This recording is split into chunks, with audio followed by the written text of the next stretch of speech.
It is my pleasure to welcome you to the second session of the Mroz Global Leadership Institute Summit.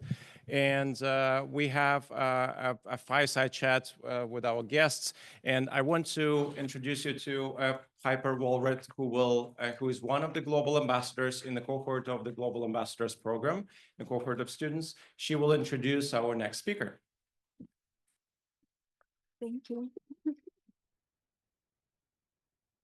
Good afternoon. It is my pleasure to introduce to you our participants of the Fireside Chat, Mr. Robert Nickelsberg and Dr. John Thomas. Robert Nickelsberg worked as a Time magazine contract photographer for nearly 30 years, specializing in political and cultural change in developing countries. After covering Central and South America and the conflicts taking place there in the mid-1980s, he established his base in Asia. Living in New Delhi from 1988 to 1999, Mr. Nickelsberg recorded the rise of religious extremism in South Asia. His work has also encompassed Iraq, Kuwait, Vietnam, Cambodia, Myanmar, and Indonesia. Mr. Nickelsberg has documented Afghanistan since 1988 when he accompanied a group of mujahideen crossing the border from Pakistan. His 2013 book, A Distant War, captures his 25 years of work in Afghanistan. His photographs have been exhibited at the Philadelphia Museum of Art, the International Center of Photography, the Queensborough Community College, the Afghanistan Center of Kabul University, and at the New American Foundation in New York. Dr. John Thomas is an assistant professor of political science at the College of Charleston. His research interests include comparative race politics, social movements, democratic consolidation, minority rights, and public policy with a regional focus of Latin America and the Caribbean. His current research projects include analyzing the 2021 Virtual Afro-Peruvian Youth Survey and writing a monograph based on his dissertation, Black Social Movements in Peru and Ecuador from 1980 to 2016, Social Movements and Government Response. His recent book is Legacy of Lies, Images from El Salvador's Civil War. Mr. Nickelsberg, welcome to the College of Charleston. Thank you. All right. Well, we were talking earlier about how the pictures speak for themselves. So I think we decided that we wanted to go ahead and just let you all see for yourselves what these photos are. And as we go through the photos, we will talk. So Bob, let us see through your eyes what you want to show us. The pictures are important here, John. So the words come after. That's right. Usually the words come first, but since I started with a word-driven publication, I'm going to take license and jump in. Go ahead. Thank you. Would you like me to sit or sit? Okay. Well, good afternoon, everyone. Thank you for coming, and thank you, Max, for this incredible organization and day of speakers tomorrow as well. I'm going to show you a 19-image PowerPoint from this book, which has about 108 images. And there is some violence and bloodshed in it as a warning, but in black and white, it's a little bit more tolerable. And the background for these images is important for you because I come out of the film and analog period from the 80s, way before digital, when I shot 3 cameras, 2 color and 1 black and white. And I own the film, I own the copyright, but Time received all the film for me 2 or 3 times a week, unprocessed. It was Ektachrome or Kodachrome, as well as Tri-X. I never saw the film. I only spoke to an editor who said yes or no, things were working. She had a meeting to go to, goodbye. Our deadlines were Friday, which meant I had to ship no later than Thursday evening to get to New York by Friday. It required processing within the building of Time magazine for Ektachrome and Tri-X. Kodachrome had to go to Fair Lawn, New Jersey, where they have a patent on the process. So you did not shoot Kodachrome at the end of the week. But Kodachrome gave you better results. So the Tri-X became almost an antiquated film because as Time magazine went full color, the advertisers demanded color from us. So I continued to shoot black and white. It was more versatile. It was easier to shoot in extreme light. I didn't need a flash, but for color, I had to meter absolutely everything. And in the weeds here, if I was a quarter stop off, out. There was rigorous discipline in Time Magazine. They were known for their picture department, but we're a word-driven publication. So I complimented the reporter, who was my housemate in El Salvador for 4 years. We proposed the stories jointly. It went to Mexico City, where the bureau chief sat, as well as to New York, whether it was approved or not for the following week. So by Saturday, we knew what we were doing for the entire week. And the idea for me was to go out every day into the conflict zone and basically hunt, fish, whichever way you wanted to put it, but it was essentially hunting. I had my own car, and I normally worked with the competition. John Hoagland, Newsweek photographer, who was a good friend and also knew the country better than I did. But we just shot in opposite directions to the same place. It didn't matter. But that way you had two people in the car, and if you really ran into a problem, you had two sets of eyes to figure out how to get the hell out of there. That's essential. Getting into a place is one thing, easy. But all of a sudden things go topsy-turvy, you better know where your exit is. And you better know who the passenger is with you. So what I want to show you came from a box of black and white film that sat in my hallway from 2006 to 2013. And it had been in a box at a photo agency since 1984. It was unedited, unprocessed film with contact sheets. So processed film, but not processed in the editorial way.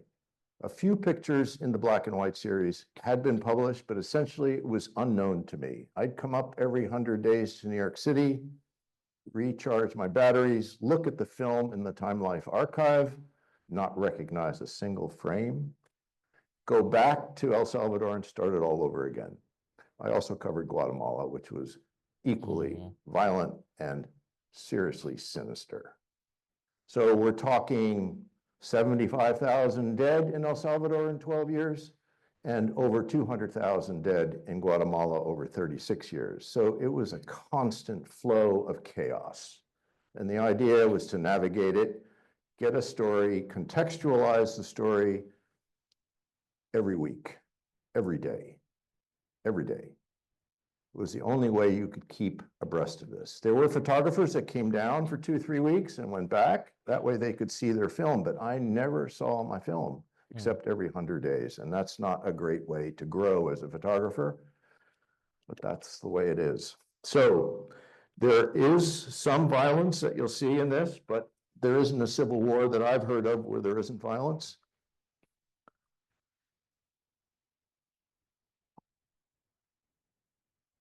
It's important to see where El Salvador is located, how it's located, particularly regarding Nicaragua, which is over here, Honduras, and Guatemala. This is the capital, San Salvador. This is the area where the international airport is, and many of you may remember the 4 nuns who were killed, the Maryknolls. This is where they landed. And in between San Salvador, and La Libertad is where they were killed. This is Mozote, where there was a massacre of over 1,000 people. And there were massacres up in the Sumpul, 3-figure massacres. There were a lot of 2-figure ones. But I'll go back and forth to the map just so you know. This is the lowlands where you have cotton and sugarcane and coffee in the higher altitudes. So the 3 major industries in the country controlled by 14 families, the oligarchs. But the people who really controlled the country were the people in uniform, the security forces. And what was bothering the United States in the Cold War, and remember, I grew up in the Vietnam War period. 1968, I was 18. I did whatever I could to stay out of Vietnam. As a student, we had a deferment, but it was just a nightmare to think about being drafted and being sent to Vietnam. So in 1968, there were 500,000 soldiers in Vietnam. In 1965, there were only 190,000. So you can see war was on our heads constantly, as well as the civil rights movement. So protest for us as kids is something we had to learn about, but I wanted to show US foreign policy, how to illustrate it, and what are the symbols of US foreign policy. That was my lofty goal. And Time magazine was one of the messengers that you needed to have on a weekly basis if you wanted to be a good photojournalist. So here we have a military graduation ceremony, which is open to the media. But this fellow in particular, Nicholas Carranza, a colonel, had been on the CIA payroll for years. He was also head of the worst, most horrific death squad in the country. Lopez Nuila, head of the National Police, in second place for the death squads. This fellow, we could never figure out his name. This El Gordo here needs a tailor, but he's a few years behind this group, also involved in Mozote massacre as a captain. He's a colonel here. One thing I want you to see are the military rings. 1, 2, 3. Just like West Point, Annapolis, or the Air Force Academy, or Citadel, perhaps. They have a big ring. They show it, and they want you to hear it. Ring tappers. The rings will come up again. Here we have Carranza at the US Embassy for a ceremony for a departing colonel, head of the training group, Nicholas Carranza, speaking to the US military attaché at the embassy, a lieutenant colonel in the Marines. Look at the hand gesture. He's asking for something. He's not buying it. We all knew about Carranza. We all knew.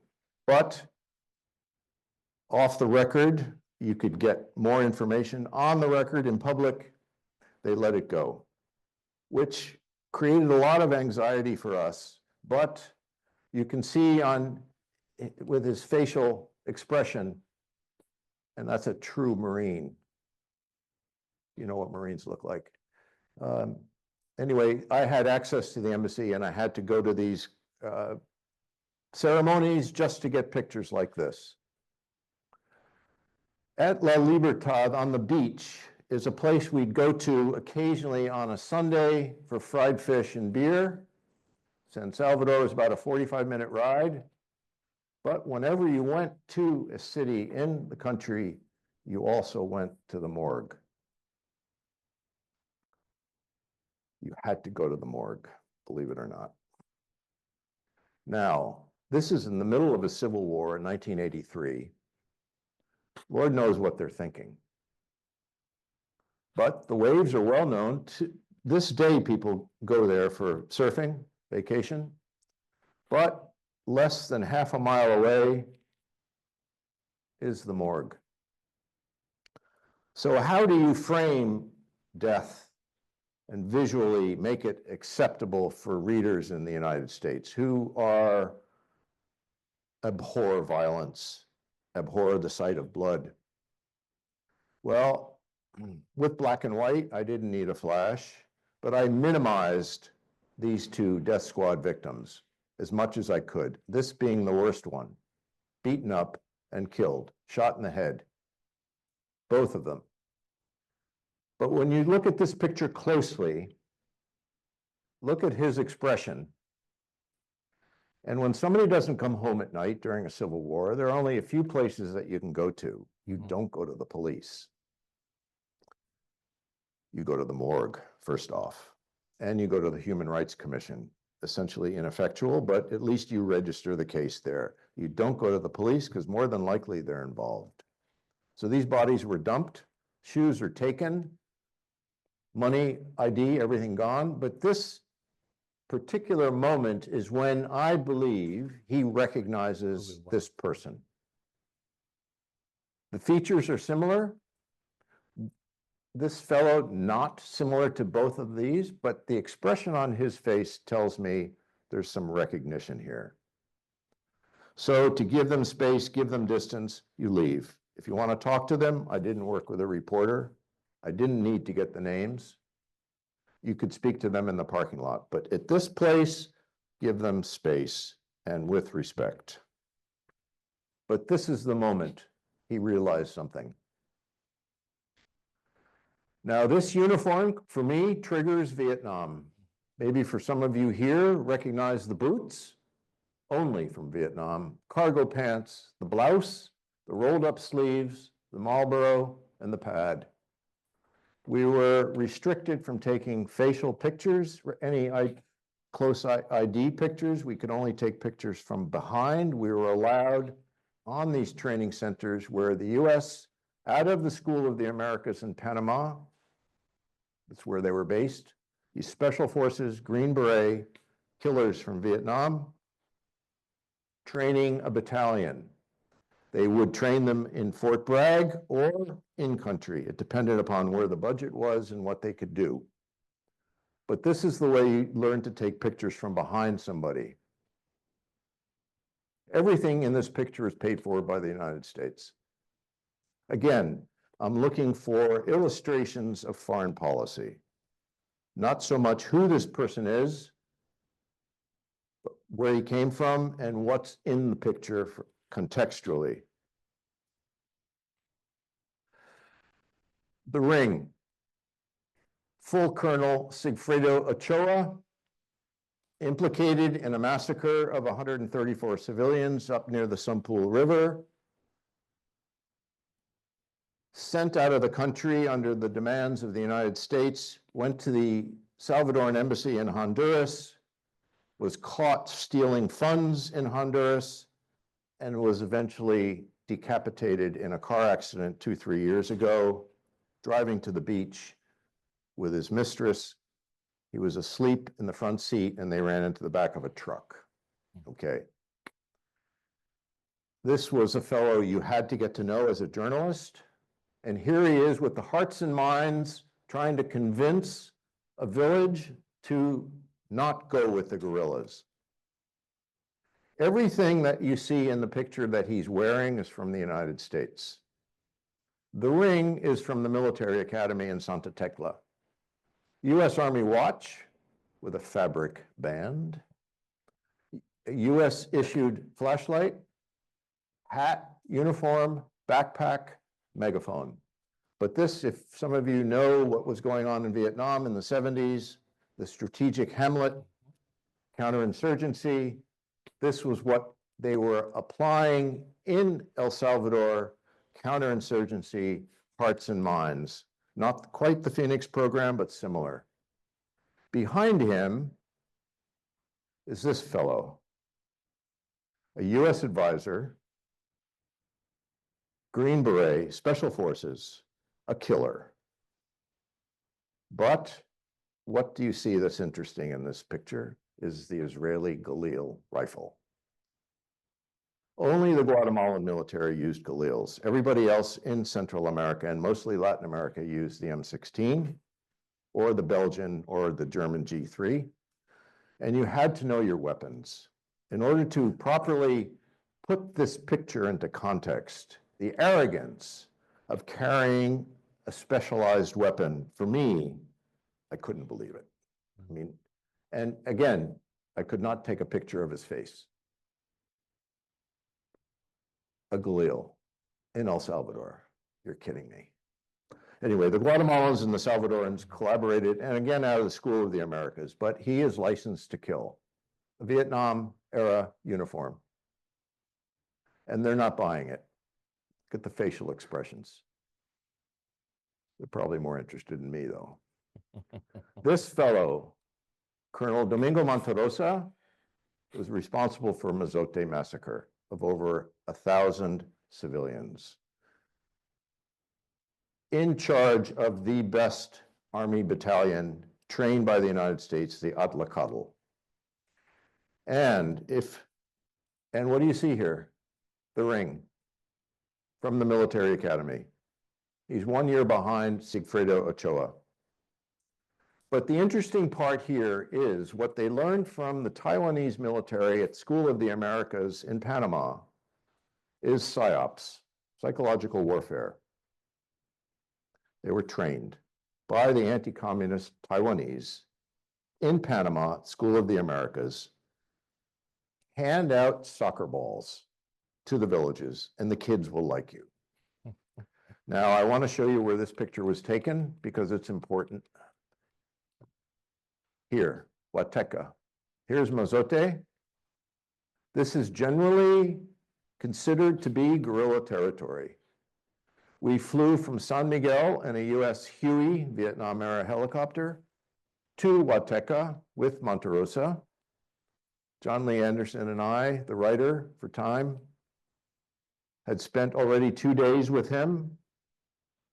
Access to the military was essential. You had to be on good terms, and they allowed us in. At about 4 o'clock in the afternoon, he got a radio signal from a captain that they had captured the transmitter of Radio Venceremos, which was the elusive guerrilla radio station that moved every day to a different location in the mountains. It bothered the heck out of the Army, and it bothered the heck out of the US government. Radio Venceremos was full of military victories over the Salvadoran army, flag waving for the FMLN guerrilla groups, but he was told that his men had captured the radio transmitter about 20 miles away. They would have to use a helicopter to go there, and no, there wasn't room for us. But we could come back the next day and see him. So John Lee and I drove back to San Salvador. I shipped my film, and at 5:30 the next morning, we got word that that radio transmitter, which was loaded into the Huey, was packed full of explosives, and 13 soldiers plus Monte Rosa blew up. So it was packed full of C4 explosives. They lured him in, and they got rid of him, all with a vengeance. This is the last picture of Monte Rosa alive. But a lot going on in this picture, particularly the soccer ball, which you had to know what soccer balls meant. It wasn't just out of generosity. There was a reason behind it. 4 Dutch journalists were killed in March 16th, actually 17th of 1982. The 4 Dutch, this is one of them, had been staying in the same hotel I was in, owned by the right wing. You knew not to speak on the telephone. The phones were tapped. You didn't speak in the hallway with what you were going to do, any of your plans. You never revealed anything. They did the opposite. They were in the lobby at 9 o'clock in the morning on one day when I walked down the steps from the mezzanine to the lobby. They had a map out, which was the most ridiculous thing to ever show in a hotel lobby owned by the right wing. You don't need a map in El Salvador. Just ask the bus drivers, go to the station, go to the coffee shop. Just don't open a map in a hotel room or in the lobby. So they were followed, their phones were tapped, they were known. And they were stopped in Chalatenango province, about 2 hours away, near a garrison, Salvadoran garrison, where there were 3 US advisors. They knew they were coming. They were taken out of the car, taken up the road, beaten up, and shot. And the report came back that they were caught in crossfire. Right. It's like the guy jumping out of the 5th-story window trying to escape. I'm cynical, but this is stuff we had to deal with on a regular basis. So where do you go? You go to the morgue because the bodies came back the next day. The case is still alive. One of the brothers, who's 80 years old in Holland, engaged a human rights law firm, and they presented the papers to an 86-year-old captain who's living in Virginia, who was responsible for the death of the 4 Dutch. The papers were presented in October in Virginia. So he lied on his visa application. And they're trying to kick him out. And the captain, now a colonel, is trying to fight it. He's 86. So I met the brother in Amsterdam in November when I had a book tour there. And it was odd to speak to a group, having not met the family, to speak about one of the colleagues of his brother from 24 and 14, over 30 years. How do you deal with this person? They were naive. His brother said, yes, we agree. They were naive, but the case is still alive. And this is also how you photograph a dead person killed violently. You do not show the head. This is an acceptable picture for me, for the magazine. Every morning at 5:30, 6 o'clock, the Newsweek photographer and I would call around to the different news agencies to find out if anything had happened overnight, if any village had been attacked. And we found out that this village, I believe is Santa Clara, about 45 minutes to an hour from San Salvador, had been attacked. This is a right-wing militia bunker. Volunteers from the government to protect the village from guerrilla attacks. That night, an RPG was fired into this wall. You can see the bodies have not been moved. This one, if the lights were a little lower, you could see this is the immediate effect of the impact of this RPG. The guns are gone. Here's a guerrilla, but we had to go early because by 8 o'clock, the Army helicopters would come in. They never supplied reinforcements for the militia. This is usually what happened, and one of the ways that the guerrillas got their weapons.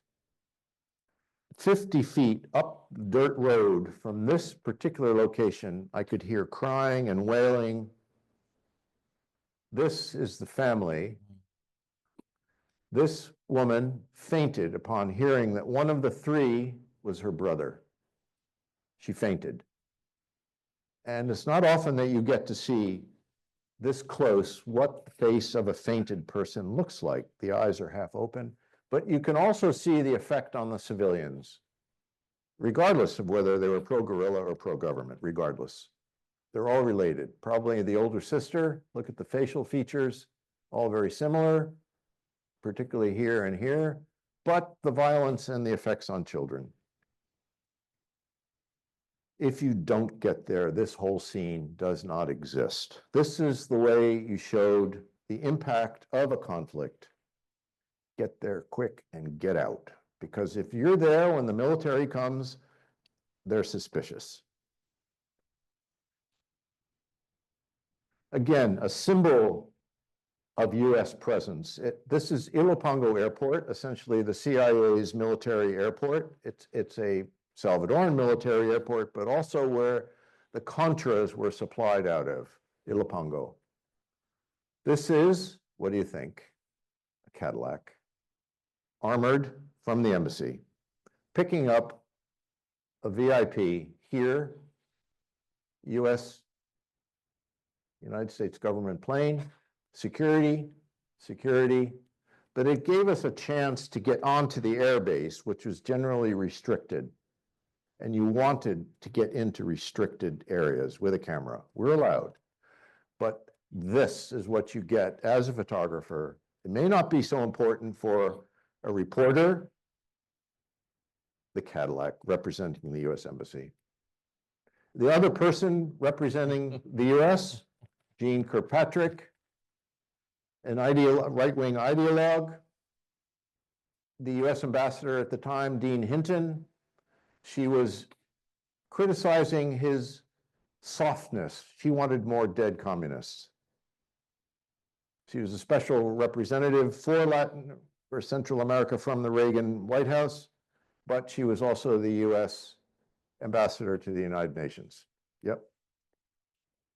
Another person that represents US power, Henry Kissinger, also came through saying, please improve your human rights record and the aid will flow. Here you have Senator Jack Kemp,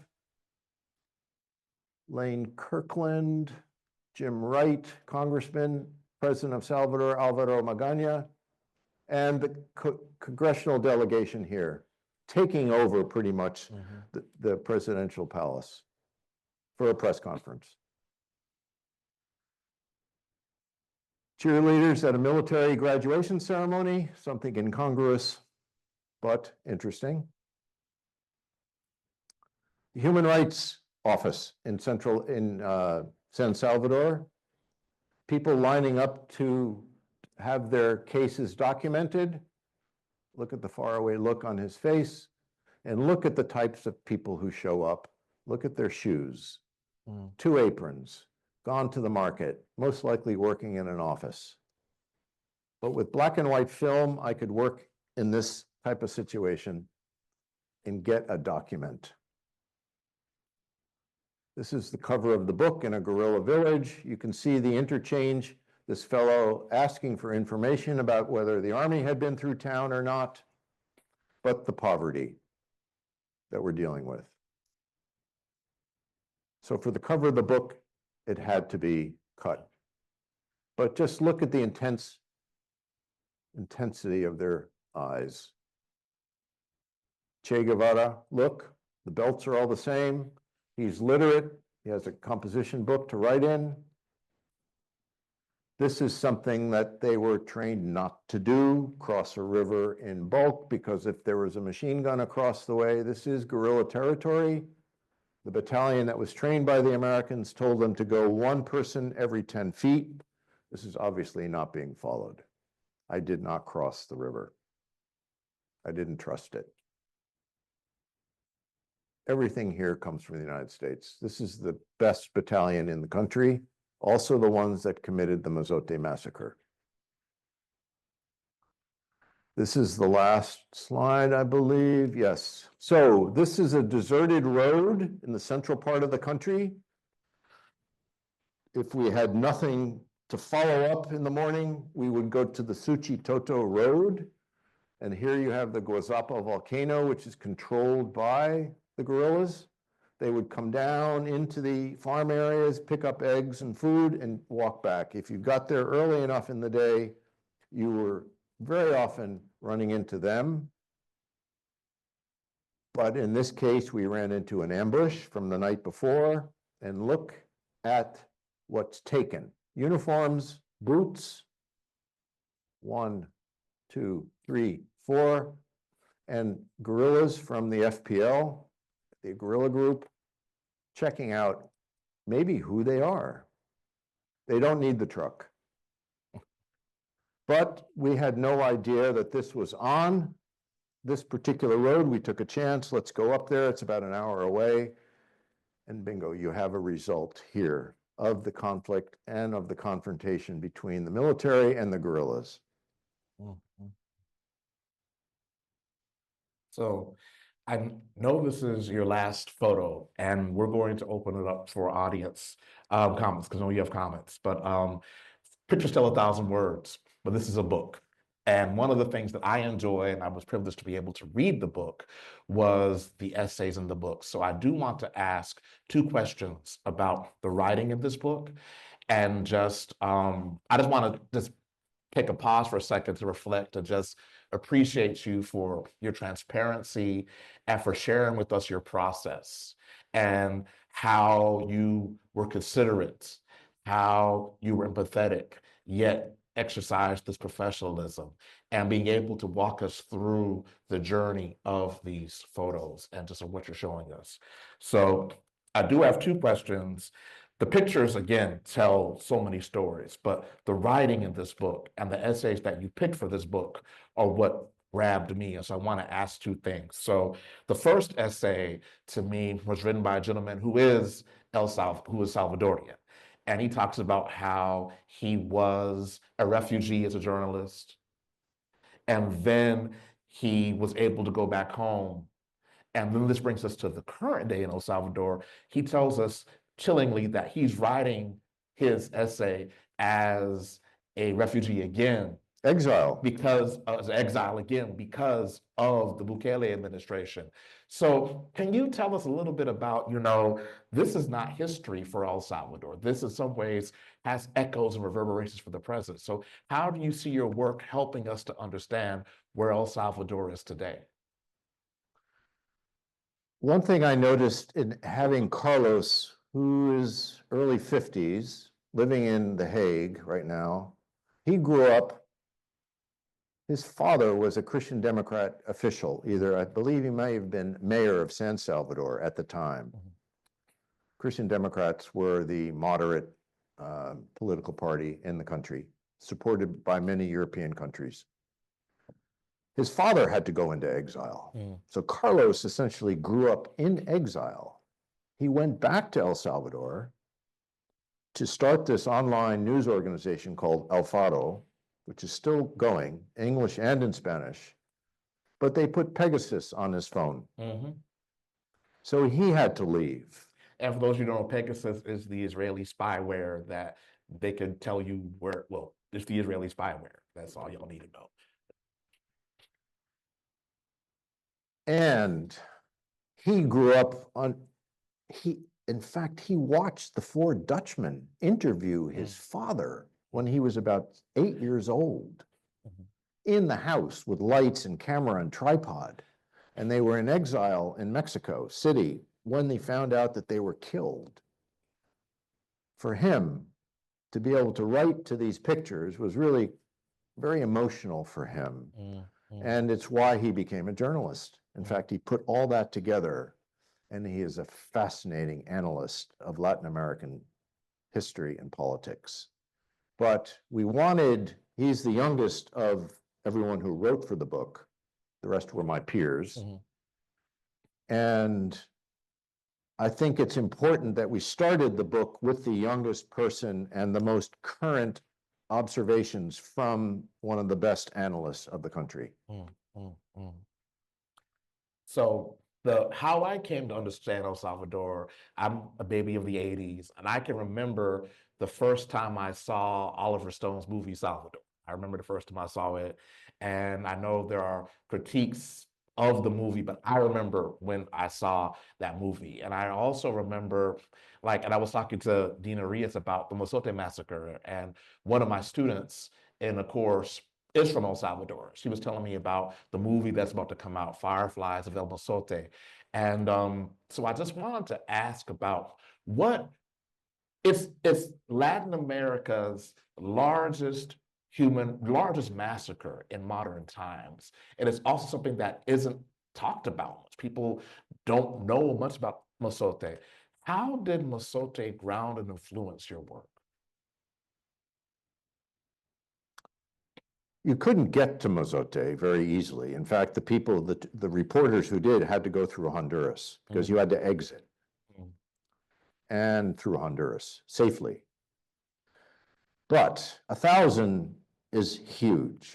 Especially for El Salvador, being such a small country, 1,000 was. Oh, and they went to the hamlets. They just didn't get them all in one place. They were not that pro-guerrilla there. They were surrounded by guerrillas. What are they going to do? It's remote, it's agricultural. But look at the number of 100 three-figured massacres, 134, 42, 35, 27, multiples of that. Guatemala, entire valleys were wiped out, and you couldn't even get to those. That was the most sinister place for massacres. Added up, well over how many thousand? But certainly the 4 nuns killed, crossed the line for many of us. Archbishop Romero's assassination crossed the line for us. And we had to become, to keep a sane head, the counter narrative to people like Thomas Enders, Elliot Abrams, who were testifying in front of Congress, throwing out their propaganda, which was absolutely false, dissembling arguments. No way were things improving. No way. And this wasn't a bias. We saw it every day.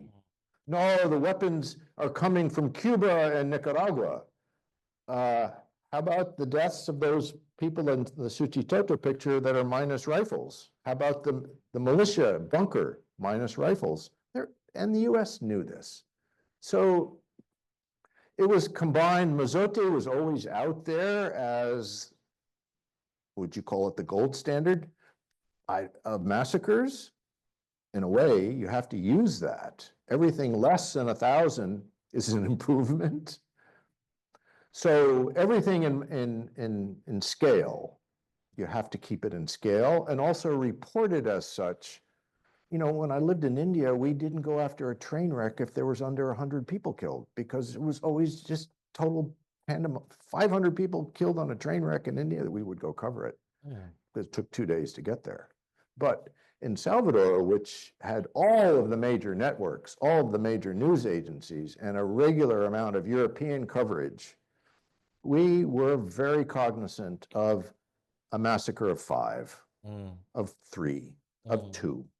Of 2 in the morgue was enough for us to make a report. So it was all a matter of scale. I know that there's so many more questions that I could ask, but I know I have a room full of persons who want to engage with our speakers. At this time, I would ask if we open it up for questions. And again, the book we're discussing is Legacy of Lies. Even the title comes from someplace. And I know my colleague, Carmen, where are you? You're around here. She's using this she will be using this in her class. I'm going to be using this the next time I teach politics.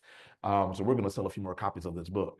But I would encourage you to engage. You've seen these photos here. It's only a taste of what's in the book. So I believe we have questions from the floor. Yeah, we have a couple of microphones here. So one on one side, one on the other side. So please raise your hand.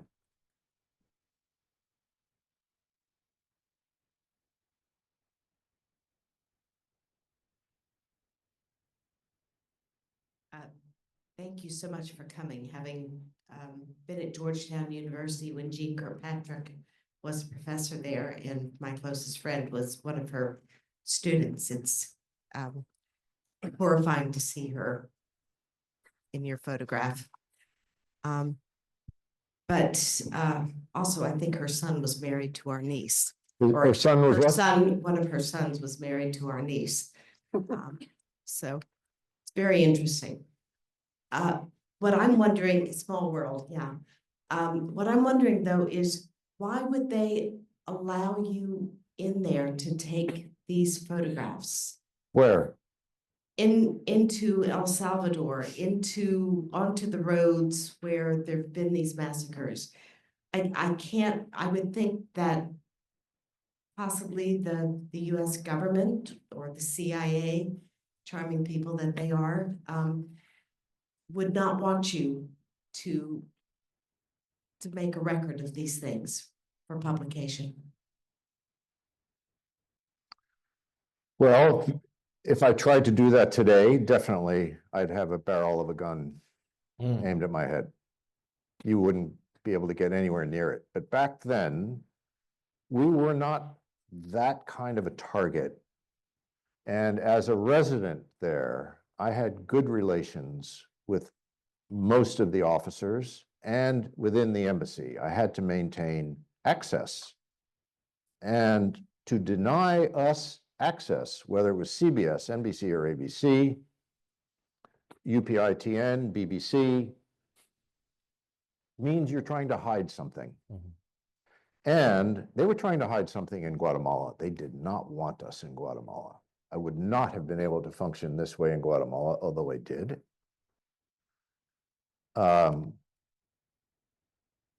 If you prevent access, you're hiding something.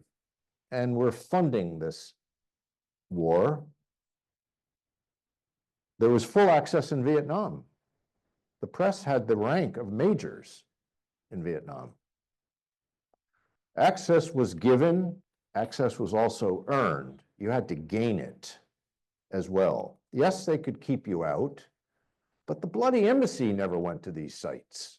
They never went to Mozote. Todd Greentree, who's still alive, never got to the place. He was a couple of miles away. They didn't want him there from the embassy, the Salvadoran military. So even the embassy people weren't allowed to go to Mozote, although they claimed they did. And Jean Kirkpatrick said it was the guerrillas who did this. It was a different world back then. Contextually, we're now looking at this the way I wanted to. And again, I put this together without a Time magazine editor. I put this together as the narrative as I saw it unfold. And if you try to prevent the media from getting in, you're hiding something, we will get in.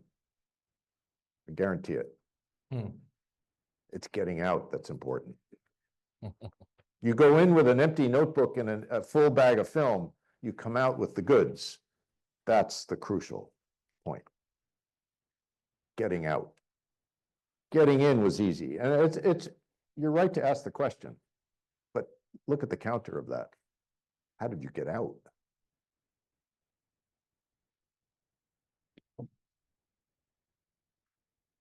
Appreciate your comment that you're trying to create illustrations of foreign policy. I'd like to hear more of your thoughts on what that actually explained in terms of U.S. foreign policy, in terms of the pendulum swing in terms of U.S. interest in Central America. It solved nothing. There was no closure. And this is the foundational period for migration north. The United States never bothered to fix El Salvador. They walked, as they did in 2021 in Kabul.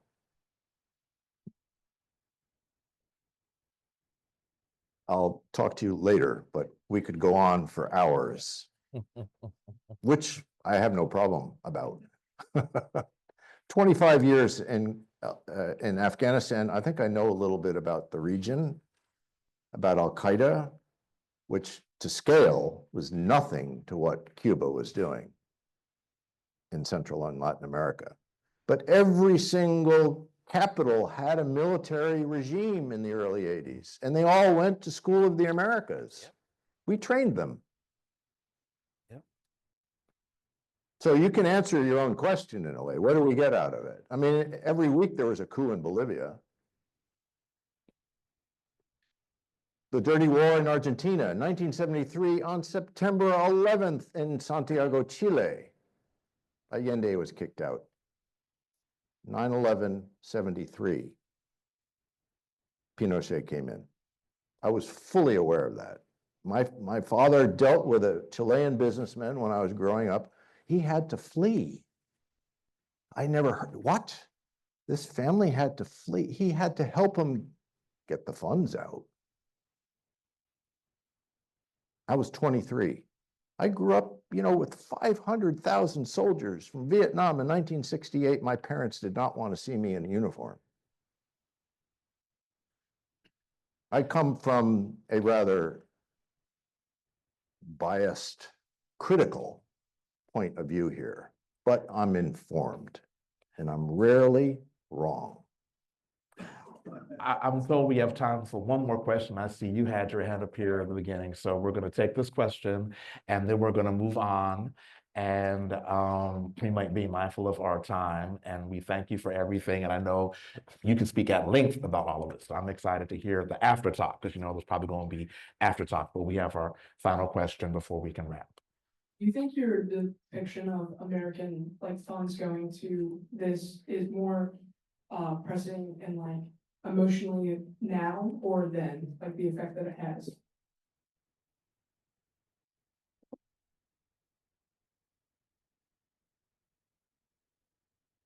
Well, technology has changed the amount of information you get. It's a waterfall now of information, and you have choice of information, where to select what source.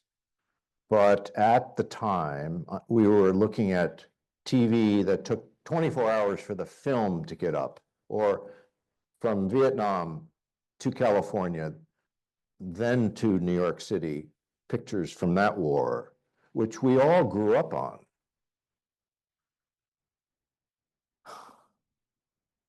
I just wish people would spend more time on the information now. Back in the 80s, you had more time to spend on this, and for the analysis that came out of magazines like Foreign Affairs or The Economist, or the Rand Corporation, which also had a twisted way of looking at Vietnam, but the McKinsey company. You had serious research going on, but today you just have thousands of things to look through and barely enough time in the morning. So Information is crucial, and how much you can pump into your head about a conflict is essential. The reasons for war, the reasons you want peace. You must understand war if you want peace. Just don't jump up and down and say, stop fighting. Figure out why they're fighting or how it got to be so bad. It's essential. Those things haven't changed. Bob, John, thank you so much for your comments. Thank you for this wonderful presentation, for the chat, and thank you for your questions. Unfortunately, we won't be able to get more questions, but thank you for your time. Thank you.